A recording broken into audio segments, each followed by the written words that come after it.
रही एक और बड़ी खबर का रुख करते हैं। मई महीने में कई बड़े फैसलों से चौंकाएंगे मुख्यमंत्री। पहला रुझान आया विधायक जयकृष्ण पटेल के एसीबी ट्रैप का। राजस्थान से लेकर गुजरात तक एक ही चर्चा। मुख्यमंत्री वजूलाल शर्मा की भ्रष्टाचार के खिलाफ जीरो टॉलरेंस की चर्चा। फर्स्ट इंडिया न्यूज से ऐश्वर्या प्रधान की रिपोर्ट। बीएपी पार्टी विधायक का ट्रैप होना यानी डूंगरपुर बांसवाड़ा से राजस्थान ही नहीं गुजरात तक एक बड़ा मैसेज। कल से केवड़िया में राजस्थान बीजेपी विधायक सांसदों का प्रशिक्षण शिविर। डूंगरपुर बांसवाड़ा से कुछ ही दूरी पर है केवड़िया। ऐसे में बीएपी विधायक का ट्रैप होना गुजरात तक भी चर्चाओं में। हालांकि दक्षिण राजस्थान में बीएपी पार्टी बीजेपी कांग्रेस दोनों के लिए चुनौती है।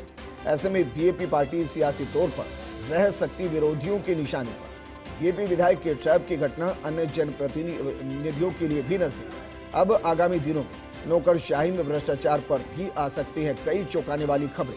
मुख्यमंत्री वजूलाल शर्मा ब्यूरोक्रेसी में भी बड़े परिवर्तनों से चौंका सकते हैं जल्द। अब इंतजार इस बात का कि मई माह में और कौन कौन सी फैसलों से चौंकाएंगे मुख्यमंत्री। ऐश्वर्या लगातार हमारे साथ बने हुए हैं। ऐश्वर्या, आप ये कह रहे हैं कि जीरो टॉलरेंस की नीति के साथ हर उस विभाग के अंदर एक व्यापक अभियान चलाया जाएगा, एक बड़ा एक्शन लिया जाएगा जहां जहां करप्शन का दीमक नजर आएगा। देखिए, सबसे बड़ी बात यह है कि करप्शन को लेकर अभी तक एक दौर ऐसा था जितेंद्र, जब टेलीफोन कॉल्स जो होते थे उनके आधार पर मामले बहुत तेजी से पकड़ लिए जाते थे। अब एसीबी के सामने भी चुनौती है। हमने कई दौर देखे हैं, आपने भी देखे हैं। एक एमएल दिनेश का दौर भी था, कैप्टन बीएल सोनी भी रहे, अलग अलग सरकारों में अलग अलग अधिकारी रहे। क्योंकि ये जो एसीबी होती है, ये मुख्यमंत्री उसे अच्छे तरीके से चलाना जानते हैं।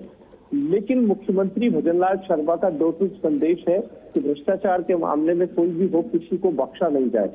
संभवतः यदि इस मामले को गहराई से देखें तो अमूमन माफ कर दिया जाता है। किसी के राजनीतिज्ञ है तो राजनीतिज्ञ को माफ कर दे, राजनीतिक से जुड़े लोग, अगर हम प्रैक्टिकली इस चीज को देखें तो। लेकिन मुख्यमंत्री इस मामले में, ऐसे मामलों में कतई कोताही नहीं बरतने वाले हैं। यदि किसी की शिकायत आएगी तो उसके खिलाफ एक्शन भी लिया जाएगा। तो मुख्यमंत्री भजनलाल शर्मा ने जो ये एक मैसेज दिया है, इसकी धूम गुजरात तक हम इसलिए मान सकते हैं क्योंकि यहाँ पर सबसे बड़ी बात यह है कि यहाँ केवड़िया जो है वो डूंगरपुर बांसवाड़ा से बहुत ज्यादा दूर नहीं है। लगभग 4 घंटे की दूरी पर है, 4-5 घंटे यहाँ पर लगते हैं। तो यहाँ का संदेश गुजरात तक भी जाएगा।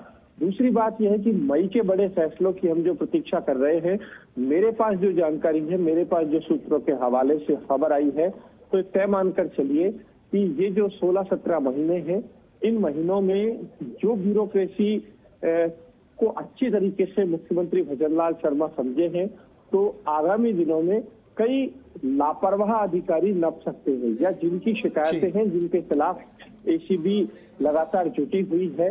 क्योंकि एसीबी जो है उसके पास जानकारी होती है, वो जब तक मजबूत साक्ष्य नहीं आते उससे पहले एसीबी कार्रवाई नहीं करती है। पिछले दिनों कई अधिकारियों के प्रॉपर्टी के मामले आए। अभी थोड़े दिन पहले ही हरि प्रसाद मीणा एक पीडब्ल्यूडी के है, एक पीएचडी के अधिकारी भी सामने आए थे कि किस तरीके से उन्होंने प्रॉपर्टी बनाई। और ब्यूरोक्रेसी में परिवर्तन भी इसी आधार पर होंगे। जिनकी शिकायतें हैं या जिनके खिलाफ एक्शन लिया जाना है, तो शिकायतें जिनकी है तो ऐसे जो है वो साइडलाइन हो सकते हैं। ठीक है ऐश्वर्या जी, शुक्रिया तमाम जानकारी हमारे साथ साझा करने के लिए।